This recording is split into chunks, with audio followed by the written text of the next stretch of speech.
Today, we're going to dig into one of literature's most compelling characters. You know the type, the rogue, the trickster, the charismatic survivor.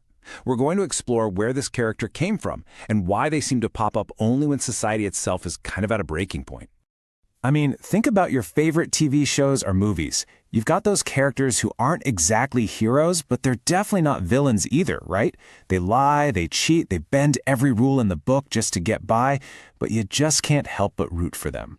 Well, that character has a long history, and it all starts with a specific literary figure born out of social crisis.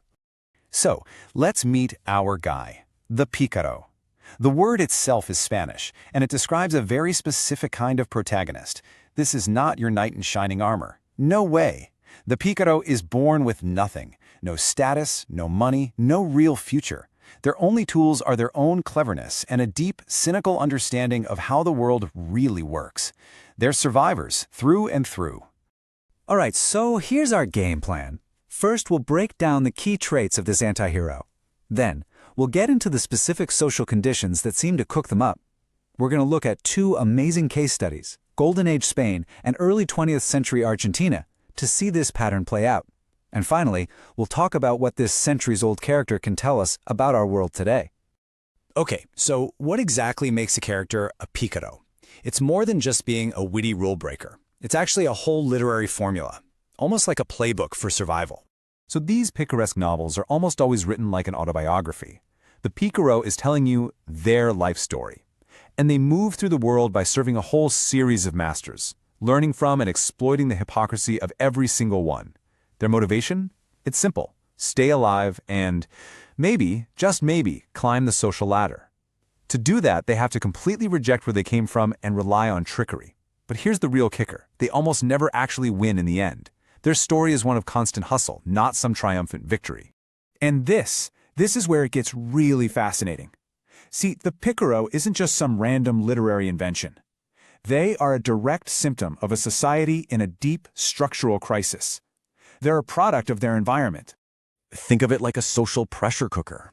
When an entire society is going through a massive, messy transition, when the old rules are dying out but the new ones aren't fully formed yet, that's the perfect breeding ground for a character who learns to live in the cracks and thrives on all that chaos and hypocrisy. The crisis that gave birth to the very first Pícaros was this massive clash of ideas. You had the old feudal world, built on things like family lineage, honor, and religious faith, and it was smashing head-on into a new emerging world.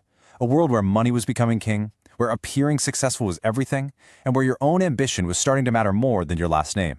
Now, this chart really helps visualize the chaos. Society was literally being pulled in three different directions at once. You have the discourse of blood, which said your family line is what makes you worthy. Then the discourse of money, saying it's all about how much wealth you have. And finally, the discourse of religion, which said your virtue is what truly matters. So if you're someone at the very bottom, how do you navigate a world where all the core values are fighting each other? Well, that's the very question that Picaro's life tries to answer. To really see this in action, we have to go back in time, back to 16th century Spain, the birthplace of the Picaresque novel and home of the original Pícaro.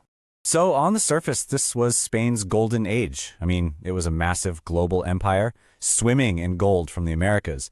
But just beneath that shiny surface, the whole system was rotting from the inside out. The country was hemorrhaging money and was basically about to go bankrupt.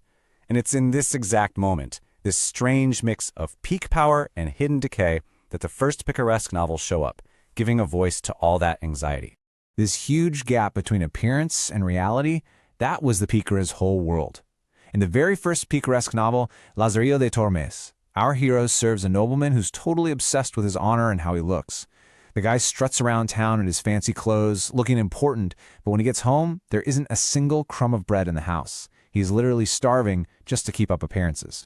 And this just shows you how desperate things were. In another famous Picaresque novel, El Buscón, the main character meets these fake noblemen who are so committed to performing wealth that they literally stick crumbs in their beards just to create the illusion that they've eaten. I mean, the pressure to look successful was just everything. Okay, so now let's fast forward about 300 years and jump across the Atlantic to Argentina, because believe it or not, the exact same social pressures and the exact same literary character show up all over again. 2.5 million. That's how many immigrants, mostly from Europe, poured into Argentina between 1880 and 1930. And this flood of new people triggered an incredibly rapid, chaotic, and destabilizing period of change. Sound familiar? The parallels here are just striking. In Spain, the crisis was the decay of feudalism. In Argentina, it was this explosive modernization. In Spain, the conflict was Old World honor versus New World money. In Argentina, it was a clash between European ideals and a new, independent American identity. And in both places, the literary response was the rise of the Pícaro. And just like in Golden Age Spain, early 20th century Buenos Aires had this glittering surface. People called it the Paris of South America, a center of wealth and high culture. But for the millions of poor immigrants and working-class people, it was a brutal, unfair world. The perfect pressure cooker for a new kind of rogue. And that rogue definitely showed up in the works of writers like Roberto Arlet. His characters, like this guy Erosayan Remus, are direct descendants of the original Picaros.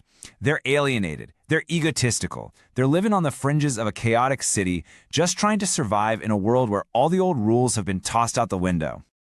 So, we've got this literary figure who pops up in different centuries, on different continents, but always in response to the same kind of social crisis. What does that tell us? Why is the Pícaro more than just some historical footnote? Well, the Pícaro basically acts as a mirror held up to society. Because they have nothing to lose, they can see and expose all the hypocrisy of the rich and powerful. They live right in that gap between how things look and how they really are.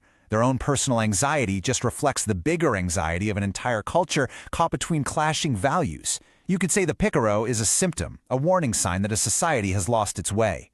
At the end of the day, the Pícaro story forces us to look at some pretty uncomfortable truths. It's a literary tradition that shows us the raw, unfiltered reality of a culture, especially during these intense moments of change. It asks us to really look at the contradictions, the hypocrisies, and the moral confusion of their time and maybe of ours. And that kind of leaves us with one big, lingering question. If this character is born from widespread anxiety, if they reflect a society where the old rules just don't apply anymore, who are the Pícaros of our time? Are they the gig economy workers trying to navigate a precarious new world? The social media influencers blurring the line between appearance and reality? What do their stories tell us about the world we're living in right now?